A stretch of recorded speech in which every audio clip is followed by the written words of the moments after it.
திண்டிவனத்தில் பாமகவின் அமைப்பான சமூக முன்னேற்ற சங்க நிர்வாகிகள் ஆலோசனைக் கூட்டம் நடைபெற்றது. இதில் அந்த அமைப்பின் மாநில தலைவர் பேராசிரியர் சிவபிரகாசம் தலைமை தாங்கினார். அப்போது பாமக நிறுவனர் டாக்டர் ராமதாஸ் பேசும்போது, சமூக முன்னேற்ற சங்க நிர்வாகிகள் கிராம பிள்ளைகளுக்கு மேற்படிப்புக்கான பயிற்சி அளித்து ஊக்குவிக்க வேண்டும். ஏழை எளிய கிராம பகுதி மக்கள் பள்ளி படிப்பில் முன்னேற அரசு வேலை பெறுவதற்கான நடவடிக்கையை மேற்கொள்ள வேண்டும். கிராமங்களில் கூட்டம் போட்டு கஞ்சா மற்றும் குடிப்பழக்கம் யாருக்கும் இல்லை என்ற நிலையை உருவாக்கி, எங்கள் ஊரில் கஞ்சா இல்லை, குடிப்பழக்கம் யாருக்கும் இல்லை என போர்டு வைக்க வேண்டும்.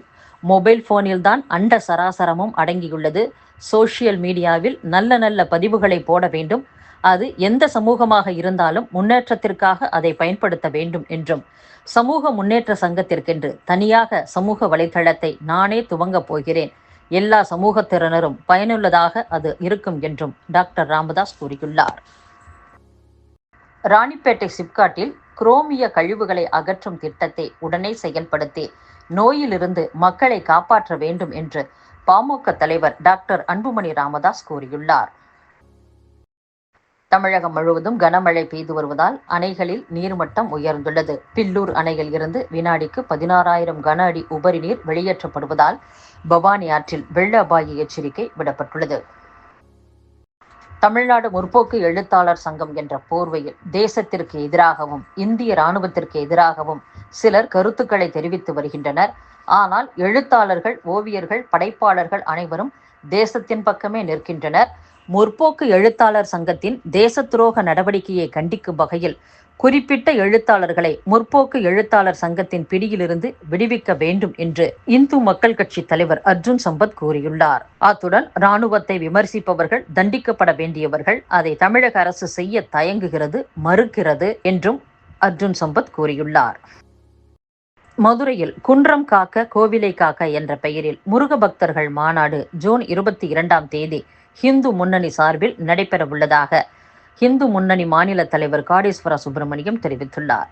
இதற்காக கடந்த 1.5 மாதமாக தமிழகம் முழுவதும் மக்களை சந்தித்து மாநாட்டில் பங்கேற்க ஹிந்து முன்னணியினர் அழைப்பு விடுத்து வருகின்றனர்.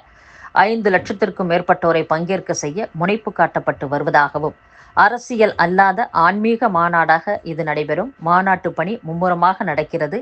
இதுவரை 750 வேல் வழிபாடுகள் நடத்தி மாநாடு குறித்து தெரியப்படுத்தியுள்ளோம்.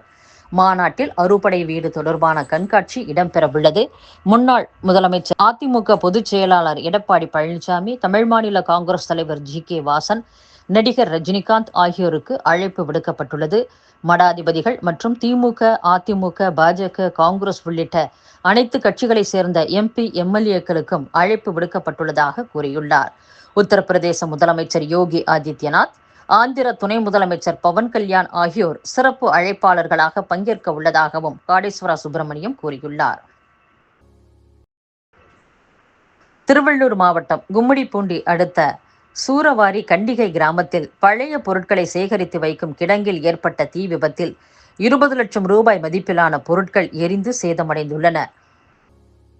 தமிழகம் முழுவதும் காலியாக உள்ள 700க்கும் அதிகமான மருந்தாளுநர் பணியிடங்களை நிரப்ப வேண்டும் என்று தமிழ்நாடு அரசு அனைத்து மருந்தாளுநர் சங்கம் மாநில பிரதிநிதித்துவ பேரவை வலியுறுத்தியுள்ளது.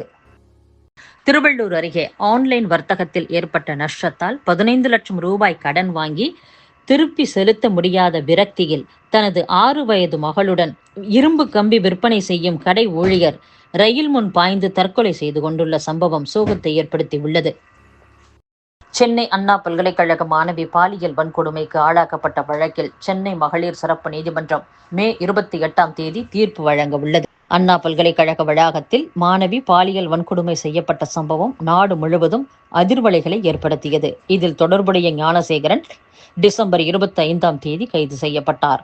இந்த சம்பவத்தின் முதல் தகவல் அறிக்கை சமூக வலைதளங்களில் வெளியாகி சர்ச்சையை ஏற்படுத்தியது குறிப்பிடத்தக்கது.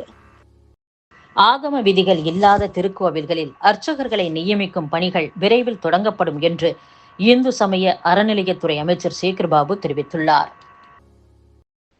நாட்டின் வளர்ச்சிக்கு நவீனமயமாதல் அவசியம். ஆனால் சமூகத்தில் மேற்கத்திய கலாச்சாரத்தின் ஆதிக்கத்தை தான் நாங்கள் எதிர்க்கிறோம் என்று மத்திய அமைச்சர் நிதின் கட்கரி கூறியுள்ளார்.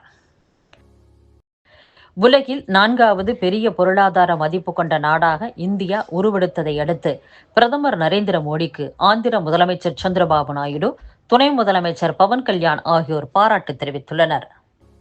கேரள கடலோரத்தில் சுமார் 640 கண்டெய்னர்களை ஏற்றிச் சென்ற சைபீரிய நாட்டு சரக்கு கப்பல் கவிழ்ந்து விபத்துக்குள்ளானதை அடுத்து நடுக்கடலில் பல கிலோமீட்டர் சுற்றளவுக்கு எண்ணெய் கசிவு ஏற்பட்டுள்ளதாக அதிகாரிகள் தெரிவித்துள்ளனர்.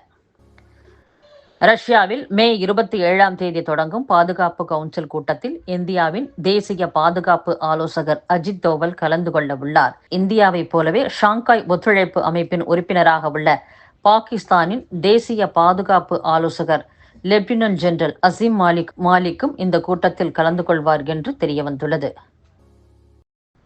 உலக அதிசயங்களில் ஒன்றான தாஜ்மஹால் வளாகத்தில் ட்ரோன் எதிர்ப்பு பாதுகாப்பு அமைப்பை நிறுவ முடிவெடுக்கப்பட்டுள்ளது. தாஜ்மஹால் மீது வான் தாக்குதலுக்கான அபாயம் அதிகம் இருப்பதால் இந்த நடவடிக்கை எடுக்கப்பட்டுள்ளதாக தெரிகிறது.